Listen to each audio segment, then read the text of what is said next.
brothers my guys, know that they fly, know that they ride or die. I keep boys by my side, CJ Ike, now I gotta roll with ice. These brothers my guys, know that they fly, know that they ride or die. I keep boys by my side, CJ Ike, now I gotta roll with ice. Ride or die, ride or die, ride or die, ride or die, ride or die, ride or die, ride or die, ride or die. These brothers my guys, know that they fly, know that they ride or die. I keep boys by my side, CJ Ike, now I gotta ride or die.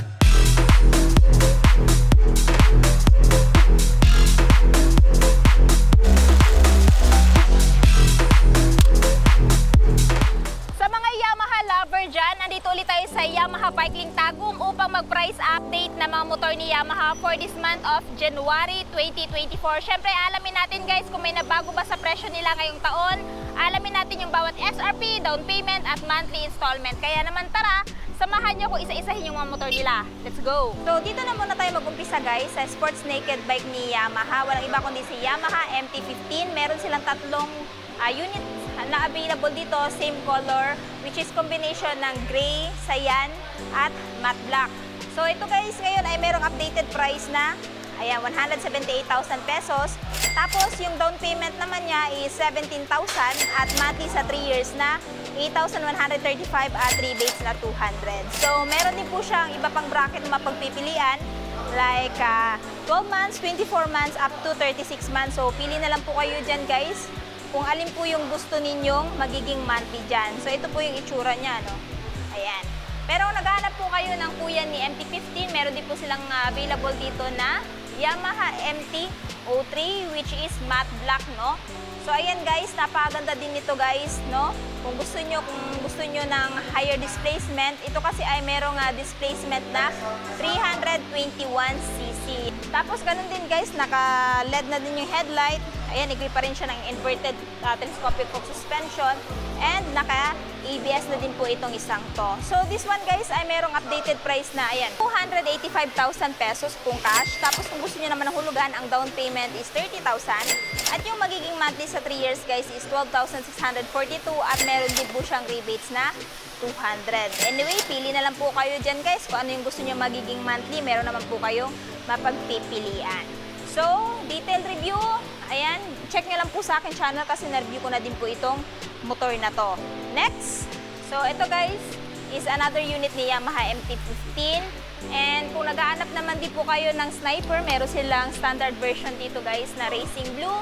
So yung pinagkaiba lang ni standard version guys doon sa our version, yun guys is naka-dual path, tapos meron siyang built-in charging port, no? Kasi itong si standard version is wala siyang built-in charging port, tapos naka-mechanical key pa rin.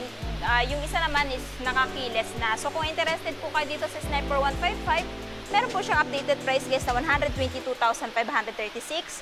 Tapos kung gusto niyo ng hulugan, down payment is 10,000 at yung monthly naman sa 3 years na 5,574 at may rebates na 200. Ayan.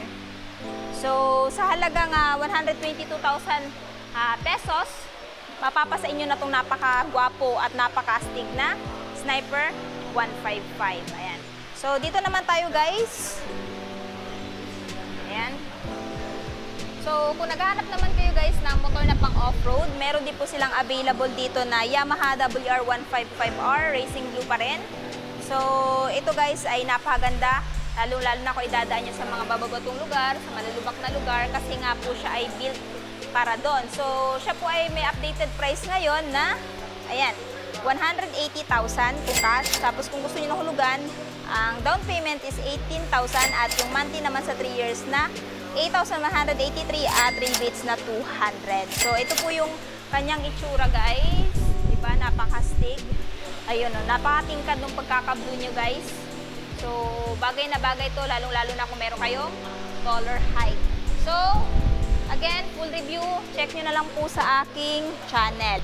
Pero kung naghanap kayo ng scrambler type na classic, modern classic na motor, meron din silang available na entry level dito guys, ano? Which is si Yamaha XSR 155. So, silver yung kulay ng tank. Tapos pagdating sa upuan, ayan, naka-brown na at syempre naka-matte black.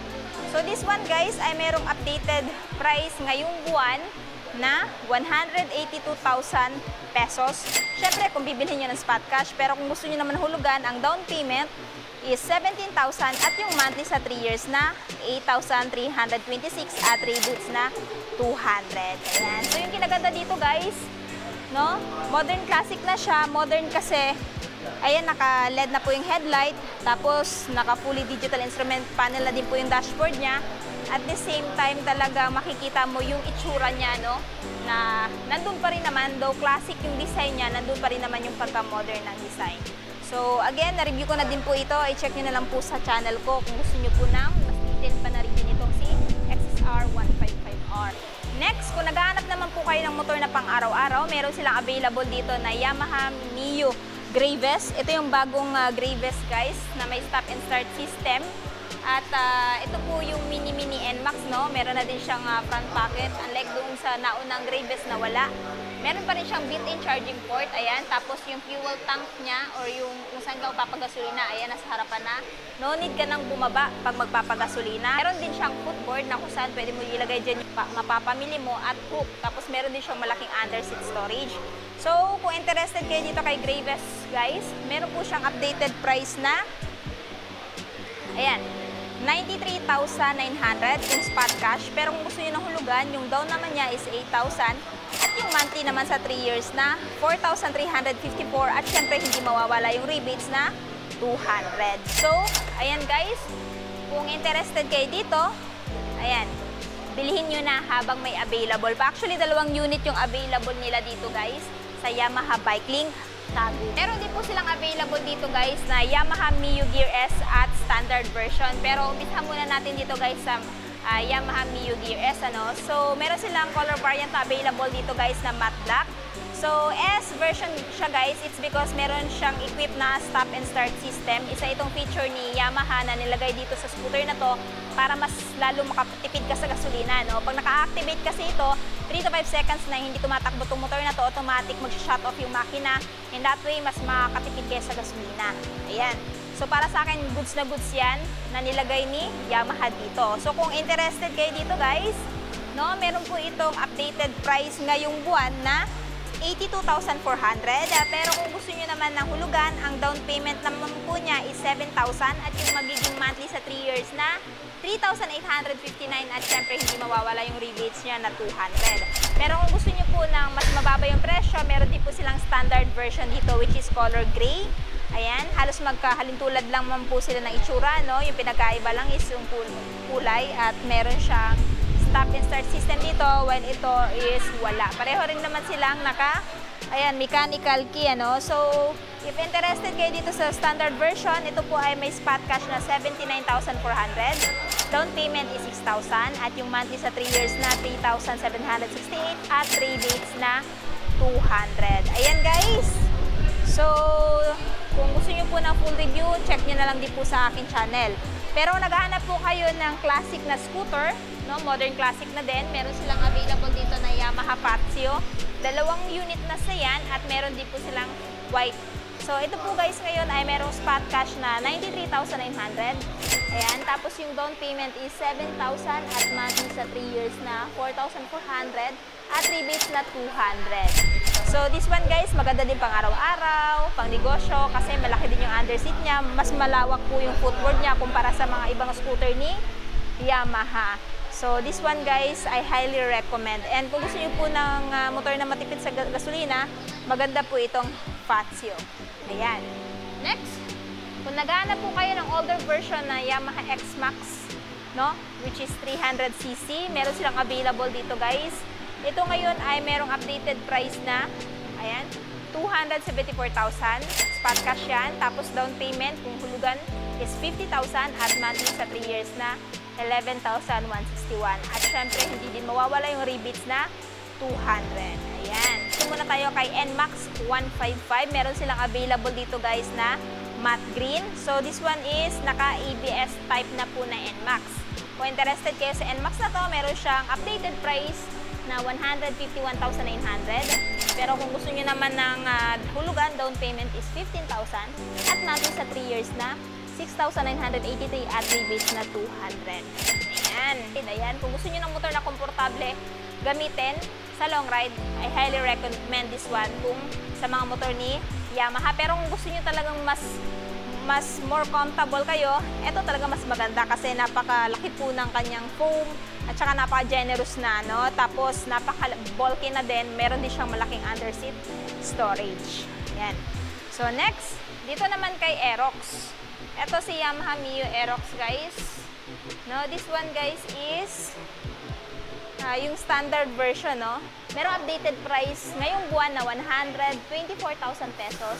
Kung gusto niyo naman hulugan, yung down payment niya po is 12,000 at yung monthly naman po niya sa 3 years na 5,783 at syempre hindi mawawala dito yung rebates na 200. So this one guys, maganda din pang araw-araw, pang long ride. Ayan, I highly recommend this one. Ganun pa rin naman guys, naka-mechanical case since siya po ay standard version. Equipped pa rin po siya ng Blue Core. Gives you more power but less fuel. At liquid cooled na din. So kahit sa long ride, hindi ka na mamumroblema na baka mag-overheat to kasi nga equipped na siya ng liquid cooling system. Ayan. Tapos isa pa, nandito na yung fuel tank niya, hindi ka na bababa kung magpapagasolina. So, full and detailed review, check nyo na lang po sa aking YouTube channel. And sa mga nag-aabang or naghahangad ng Yamaha Tri-City, meron din po silang available dito. Actually, matagal ko na itong binablog pero hindi pa rin na bibili. Ayan, baka sa mga gustong bumili nito, meron pong isang unit na available si Yamaha. Si Yamaha Tri-City nga pala guys is 125cc. Maganda din ito pang long ride. Ayan, napaka-comfortable din kasi na situation niya. Meron din siyang malaking footboard and at the same time, medyo malaki na din yung kanyang underseat. Ito ngayon guys ay merong SRP 143,911. Down payment is 15,000 kung bibili niyo ng hulugan at monthly sa 3 years na 6,591 at rebates na 200. Anyway, meron silang bracket like 12 months, 24 months up to 36 months na monthly. Depende na lang sa inyo guys kung alin po yung gusto nyong monthly para dito sa hanap naman po kayo ng Yamaha R3. Meron din po silang available dito guys, which is Racing Blue. So ito guys, ngayon ay merong updated price na 290,000 kung bibilhin nyo po ng spot cash. Pero kung gusto nyo naman po ng hulugan, ang down payment naman po nito is 50,000 at yung monthly sa 3 years na 11,925 at syempre may rebates na 200. So yun na nga guys, tapos na nga natin ikutan ang mga motor ni Yamaha. Alin sa mga motor na nabanggit ko, yung natitipuhan yung bilhin ngayong taon. I want to know your thoughts below. At syempre, kung bago pa lang kayo sa channel ko at hindi pa nakapag-subscribe, huwag kalimutan mag-subscribe para ma-notify kayo once may bago tayong upload. So yun guys, hanggang dito na muna tayo. Ride safe and peace out!